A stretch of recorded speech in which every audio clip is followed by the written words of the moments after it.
Hello everyone, easy physics by N K channel पर आपका एक बार फिर स्वागत है। आज का जो अपना इम्पोर्टेंट क्वेश्चन है वो विद्युत फ्लक्स से रिलेटेड है। आपके सामने एक क्वेश्चन दिया गया है और जनरली ये जो क्वेश्चन है वो बोर्ड एग्जाम में और कंपटीशन एग्जाम में पूछा जाता है। स्पेशली जो फर्स्ट ग्रेड के एग्जाम है उनमें भी ये क्वेश्चन कई बार रिपीट हुआ है।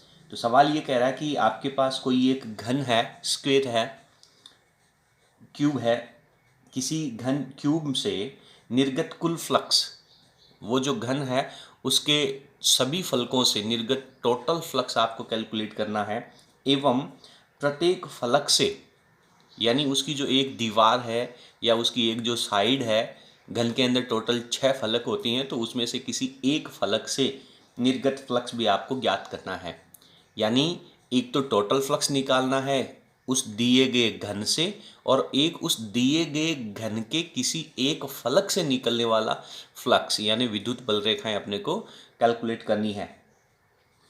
अब एक इसमें जो कंडीशन आती है कि जो आवेश चार्ज आपने ले रखा वो चार्ज आप कहाँ रखेंगे।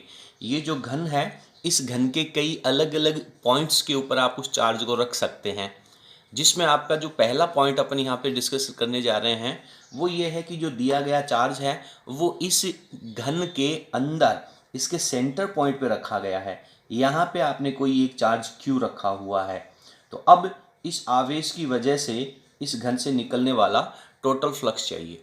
फ्लक्स निकालने के लिए आपने एक तो विद्युत फ्लक्स की परिभाषा से डेफिनेशन पढ़ी है, phi is equals to E vector dot D S vector, और दूसरा जो आपने पढ़ा है वो गाउस के नियम से पढ़ा है। गाउस का नियम कहता है कि phi is equals to sigma Q upon epsilon naught. तो यहाँ पर मुझे 100% ये बात कंफर्म है कि मेरे को यहाँ से गाउस के नियम से क्वेश्चन को सॉल्व करना है, क्योंकि दिया गया बिंदु आवेश क्यू है और उसके चारों तरफ एक बंद पृष्ठ लिया गया है, और गाउस के नियम में आपको बंद पृष्ठ ही चाहिए। तो इस पूरे घन से निकलने वाला जो फ्लक्स होगा वो गाउस के नियम से sigma Q upon epsilon not हो जाएगा। सिग्मा क्यू की जगह आपको जो चार्ज दिया गया है टोटल चार्ज वो क्यू है, तो Q upon epsilon not value हो जाएगी टोटल की, कुल की।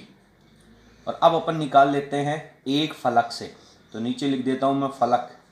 तो इसकी वैल्यू कितनी हो जाएगी, इसकी वैल्यू हो जाएगी आपके, इसमें कितने फलक हैं, 6 फलक हैं। आवेश कहाँ रखा गया है, केंद्र पे रखा गया है, यानी प्रत्येक फलक के लिए आवेश की जो स्थिति है वो समान है। यानी कि यदि किसी कमरे के बीच में कोई बल्ब जल रहा है तो उस कमरे की प्रत्येक दीवार के ऊपर रोशनी बराबर पहुंचेगी, हर दीवार के लिए उसका जो वैल्यू रहेगी वो समान रहेगी। यानी कि यहाँ से निकलने वाला जो फ्लक्स है वो अब 6 भागों में डिवाइड हो गया। तो एक फलक से निकलने वाला जो फ्लक्स होगा वो आपके पास टोटल फ्लक्स का 6ठा हिस्सा हो जाएगा। तो इसको अब आप वैल्यू जब रखेंगे तो आपके पास हो जाएगा Q अपॉन 6 एप्सिलॉन नॉट। तो इस सिचुएशन में ये 2 पॉइंट्स बनते हैं। अगला सिचुएशन देखते हैं। तो दूसरा जो पार्ट है उसमें कह रहा है कि जब आवेश है वो घन के फलक के केंद्र पर स्थित हो। तो ये आपको एक घन दिया गया है और इस घन में टोटल कितने फलक हैं, इसमें तो बहुत सारे फलक हैं, बहुत सारे फलक हैं। तो इसमें से किसी एक फलक को अपन सेलेक्ट कर लेते हैं। मान लीजिए मैं ये वाला जो मेरे पास फलक दिया गया है, आप चाहें तो इसको मैं थोड़ा डार्क कर देता हूँ, थोड़ा लाइट कर देता हूँ, ताकि आपको क्लियर समझ में आ जाए कि कौन से फलक की अपन बात कर रहे हैं। ये जो इस तरफ की दीवार है, इस तरफ की दीवार के ऊपर एक आवेश रखा गया है और ये आवेश बिल्कुल इसके ठीक बीच में रखा गया है। यहाँ आवेश क्यू रखा गया है। तो अब आपको क्या करना पड़ेगा, इससे निकलने वाला फ्लक्स निकालने के लिए आप जानते हैं कि गाउस का जो नियम होता है वो तो केवल बंद पृष्ठ के लिए लागू होता है, और बंद पृष्ठ के लिए लागू होने का मतलब है कि ये आवेश है वो कम्प्लीटली किसी बाह्य पृष्ठ से बंद होना चाहिए। लेकिन ये आवेश तो आपको साइड की दीवार के बाहर से दिख रहा है। तो इसको बंद करने के लिए अपने को क्या करना पड़ेगा कि इसके एक तरफ तो आप लोगों ने ये घन ले रखा है, अगर मैं ऐसा का ऐसा घन एक यहाँ पे और ले लूँ, यहाँ पे एक घन और ले लें, तो ये आवेश है वो दोनों घनों से मिलकर के जो एक बड़ी आकृति बनेगी उसके लिए बंद हो जाएगा। तो इसके लिए अपन ने इसके आवेश के दूसरी तरफ एक घन और ले लिया है। तो जैसे ही अपन ये 2 घन लेंगे, अब ये जो आपका आवेश है वो पूर्ण रूप से बंद हो गया। तो अब आप जो निर्गत फ्लक्स निकालेंगे, तो सबसे पहले तो आपको निर्गत फ्लक्स कहाँ से निकालना पड़ेगा। इस आवेश की वजह से जो फ्लक्स निकलेगा वो तो इन दोनों घनों से मिलकर के टोटल निकलेगा, और ये जो आवेश है इसका आधा पोर्शन इस घन के द्वारा कवर हो रहा है और आधा जो भाग है वो दूसरे घन से कवर हो रहा है। तो अपने को तो केवल अपना जो दिया गया घन था उससे निकलने वाला टोटल फ्लक्स चाहिए। तो इस पूरे आवेश की वजह से दोनों घनों से निकलने वाला जो कुल फ्लक्स होगा वो अपना Q अपॉन एप्सिलॉन नॉट होगा, और उसका आधा आधा दो भागों में डिवाइड हो गया। तो केवल अपना जो घन है, अपने को जो घन दे रखा है, उस घन से निकलने वाला तो जो फ्लक्स होगा वो आपका Q अपॉन 2 एप्सिलॉन नॉट हो जाएगा। Q, हालांकि इसे पूरा फ्लक्स तो Q अपॉन एप्सिलॉन नॉट ही निकलेगा, पर वो तो दोनों घनों से मिलकर के निकलेगा ना, दोनों घनों के हिस्से में आएगा। अपने को तो केवल दिए गए एक घन के हिस्से का फ्लक्स चाहिए, तो वो हो गया आपका Q अपॉन 2 एप्सिलॉन नॉट। अब बात करते हैं अपन फलक की। तो यहाँ पर फाई एक फलक से निकलने वाला फ्लक्स चाहिए, तो ये वैल्यू आ जाएगी आपके पास फाई कुल अपॉन अपॉन क्या। अब आप कहेंगे कि सर घन के अंदर फलक तो 6 होते हैं, तो 6 का भाग लगा दे। लेकिन 6 का भाग नहीं लगेगा, तो किसका भाग लगेगा। एक बात आप बहुत अच्छे से समझ लें कि आवेश जिस फलक को टच कर रहा हो, केवल स्पर्श कर रहा हो, उस फलक से कभी भी फ्लक्स नहीं निकलेगा। ऐसा क्यों? ऐसा इसलिए होगा कि आवेश की वजह से जो फ्लक्स निकलेगा, विद्युत क्षेत्र निकलेगा, उसकी डायरेक्शन और इसके क्षेत्रफल की दिशा, किसके क्षेत्रफल की, पृष्ठ के क्षेत्रफल की दिशा, दोनों 90 डिग्री पे होंगी। 90 डिग्री पे कैसे होंगी कि मान लीजिए कि ये नीचे वाला जो पृष्ठ है वो मेरा कोई एक फलक है और इसके ऊपर यहाँ पे आवेश रखा हुआ है, तो इस आवेश की वजह से जो फ्लक्स निकलेगा वो तो इस तरफ निकलेगा बिंदु आवेश की वजह से, और इस पृष्ठ का जो क्षेत्रफल है वो या तो लंबवत बाहर की तरफ लेंगे या क्या डेफिनेटली बाहर की तरफ लेंगे, क्योंकि अपन बंद पृष्ठों में हमेशा बाहर की तरफ ही लेते हैं। तो दोनों के बीच में 90 डिग्री का एंगल हो जाएगा और cos 90 की वैल्यू 0 होती है। तो जिस किसी भी फलक को आवेश टच कर रहा है उसके हिस्से में फ्लक्स नहीं आएगा। तो यहाँ पे अपना ये जो घन है, इस घन के कितने फलकों को ये टच कर रहा है, दिए गए घन के तो केवल एक ही फलक को टच कर रहा है। तो बाकी कितने फलक शेष रह गए, 5 फलक शेष रह गए। पांचों फलकों के हिस्से में बराबर बराबर फ्लक्स डिवाइड होगा। तो यहाँ पे अपन बटा में 5 लगा देंगे। अब आप इसकी वैल्यू रख दें, तो जब आप वैल्यू रखेंगे तो Q upon epsilon not 5 into 2 10, तो Q अपॉन 10 एप्सिलॉन नॉट इसका आंसर आ जाएगा।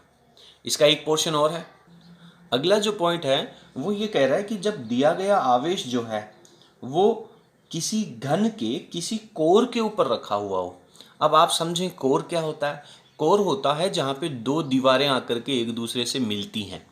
तो इस घन के अंदर टोटल कितने कोर बनेंगी, 1 2 3 4 कोर तो ऊपर, 4 कोर इसके नीचे धरातल पे, 1 2 3 4 और 4 ही इसकी खड़ी हुई सतहों के बीच में। तो टोटल 12 कोर होती हैं। इन 12 जो कोर हैं इनमें से किसी भी एक कोर के ऊपर आवेश रखा हुआ हो और वो भी उसके बीच में सिचुएटेड हो। तो यहाँ पे मान लीजिए कि ये वाला मेरे पास एक कोर है, इस वाले कोर की मैं चर्चा कर लेता हूँ। इस कोर के ऊपर मैं आवेश कहीं पे रख देता हूँ और वो इसके ठीक बीचों बीच रख देता हूँ यहाँ पर। तो यहाँ पे मेरे पास एक कोई आवेश Q रखा हुआ है। तो इस Q आवेश की वजह से टोटल फ्लक्स कितना आएगा इस घन के हिस्से में, और इस घन का जो एक फलक होगा उसके हिस्से में कितना फ्लक्स आएगा। तो इसके लिए मुझे इस आवेश को क्या करना पड़ेगा, चारों तरफ से बद्ध करना पड़ेगा। अब आप मुझे बताएंगे यदि किसी एक कमरे की एक कोर के ऊपर अगर कोई चिन्ह लगा दिया जाए तो उस चिन्ह को ढकने के लिए कितने घन चाहिए, आपको कितने कमरे चाहिए। तो इसके लिए आपको एक तो इसके साइड में यहाँ ऊपर वाले की तरह आपको साइड में लेना होगा, फिर भी ये वाला जो कोर है वो आपको सामने की तरफ से दिखेगा। तो इसके लिए फिर उसके आगे दो घन और बनाने पड़ेंगे, यानी कि किसी एक कोर को ढकने के लिए कुल कितने घन चाहिए आपको, कुल 4 घनों की आवश्यकता होगी। जब 4 घन आप एक दूसरे के इस कोर के ऊपर लगाएंगे, जिस तरीके से 4 टेबलें अगर आप एक साथ लगा दें एक कॉर्नर के ऊपर, तो उसकी जो एक कोर है वो प्रत्येक टेबल की दिखाई नहीं देगी। जिस तरीके से 4 कमरे अपन एक साथ बना दें, 4 घन अपन एक साथ लगा दें तो उनके बीच का जो उभयनिष्ठ कोर है वो आपको बाहर से दिखाई नहीं देगा। तो अब आप मुझे बताएं कि टोटल फ्लक्स तो वही फॉर्मूला है, Q/ε0 होगा। वो कितने घनों में से निकलेगा? 4 घनों में से निकलेगा। तो एक घन के हिस्से में कितना आएगा? तो मैं यहाँ पे लिख देता हूँ 5 घन। घन का मतलब है अपना एक घन। तो ये कितना हो जाएगा? Q/4ε0। 4 हिस्से हो गए इसके, उसमें से एक हिस्सा इसके काम आ गया। अब प्रश्न कह रहा है कि एक फलक से कितना होगा।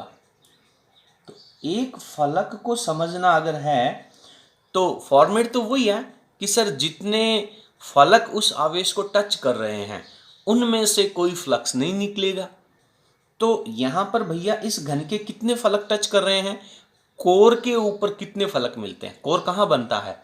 जहां पे 2 दीवारें आकर के मिलती हैं। यानी इस आवेश को 2 फलक टच कर रहे हैं। टोटल फलक कितने होते हैं? 6। 6 में से 2 इसको टच कर रहे हैं, उनमें से फ्लक्स नहीं निकलेगा। तो टोटल का टोटल फ्लक्स कितने फलकों में से निकलेगा? बाकी बचे हुए 4 में से। तो यहाँ पे जो वैल्यू आएगी वो आ जाएगी कुल फ्लक्स। ये जो घन का है इसके अंदर 4 हिस्से लग जाएंगे।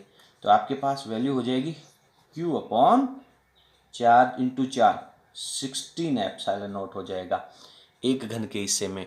और इसी तरीके से अब एक क्वेश्चन और है, वो क्वेश्चन आपको करना है और उसके जो आंसर हैं वो आपको कमेंट बॉक्स में लिखने हैं। मैं आपको क्वेश्चन अच्छे से एक्सप्लेन कर देता हूं। सवाल कह रहा है कि अब की बार जो आवेश है वो घन के किसी शीर्ष के ऊपर रखा हुआ होगा। शीर्ष कितने होते हैं? शीर्ष वो पॉइंट होता है जहां पे 3 फलक आके एक दूसरे से मिलते हैं। 3 फलक एक दूसरे को टच करते हैं, यानी आप इसे कोने कह सकते हो। तो टोटल कितने कोने होते हैं? टोटल 8 कोने होते हैं, 4 ऊपर की तरफ और 4 नीचे की तरफ। तो इन 8 कोनों में से किसी एक कोने के ऊपर आवेश यहां पे अपन ने रख रखा है। अब सवाल कह रहा है कि इस आवेश को ढकने के लिए, बंद करने के लिए, गाउस का नियम लगाने के लिए इसको बंद करना पड़ेगा। इसको चारों तरफ से बंद करने के लिए कितने घन चाहिए, ये बात अपने को सबसे पहले समझनी है। तो कोर वाला जो आवेश है उसको ढकने के लिए आपको 4 घन चाहिए थे, जबकि ये तो शीर्ष के ऊपर है। तो पहले तो इसको चारों तरफ से नीचे कोर से ढकना पड़ेगा। आप ये समझ लिए कि आपके किसी एक कमरे के एक कोने के ऊपर आपने छेद निकाल करके वहां पे बल्ब लगा रखा है। अब आपको बाहर से उस बल्ब की रोशनी दिखाई नहीं देनी चाहिए, तो आपको कितने कमरे बनाने पड़ेंगे? तो पहले तो आपको नीचे 4 कमरे एक दूसरे से टच करके एक कॉर्नर पे मिलाने पड़ेंगे। फिर उन चारों के ऊपर जो दूसरी मंजिल है, इन आवेश के ऊपर वाला हिस्सा तो दिखेगा। तो अब ऐसा नहीं है कि इसके ऊपर बीचों बीच एक बना दे, बीचों बीच एक नहीं बनाना है, सिमेट्रिकली लेना है, सममित रूप से लेना है। तो इन चारों के ऊपर 4 अपने को ऊपर और घन बनाने पड़ेंगे। तो टोटल इस अकेले आवेश को ढकने के लिए आपको 8 घनों की आवश्यकता है। तो आप सबसे पहले तो मुझे एक घन से निकलने वाला फ्लक्स जो इसके हिस्से में आएगा वो आपको बताना है। दूसरा आपको फलक से बताना है। फलक के लिए क्या होगा कि इस घन के कितने फलक इस आवेश को टच कर रहे हैं? 3 फलक टच कर रहे हैं। तो उन तीनों से कोई फ्लक्स नहीं निकलेगा, बाकी के 3 फलकों से फ्लक्स निकलेगा। तो इन दोनों क्वेश्चन के आंसर हैं वो आपको तैयार करने हैं। इसके बावजूद भी अगर आपको इन क्वेश्चन में दिक्कत आती है तो अपना जो नेक्स्ट वीडियो होगा उसके स्टार्टिंग में अपन इस क्वेश्चन के बारे में डिस्कस करेंगे। इसके दोनों आंसर मैं आपको वहाँ पे बता दूंगा। अदरवाइज अगर आप इस क्वेश्चन के आंसर सॉल्व कर लेते हो, प्लीज़ आप हमें हमारे कमेंट बॉक्स में लिखिएगा। धन्यवाद। अगर आपको हमारा ये वीडियो पसंद आया हो तो प्लीज़ आप इसे लाइक कीजिए, अपने जो प्रश्न के उत्तर हैं वो कमेंट कीजिए, और भी अगर आपको कोई प्रॉब्लम हो तो वो भी आप हमें कमेंट बॉक्स में लिखिएगा। अपने दोस्तों के साथ शेयर कीजिए। धन्यवाद। और आगे आने वाले वीडियो के नोटिफिकेशन प्राप्त करने के लिए प्लीज़ बेल आइकन को ज़रूर प्रेस करें।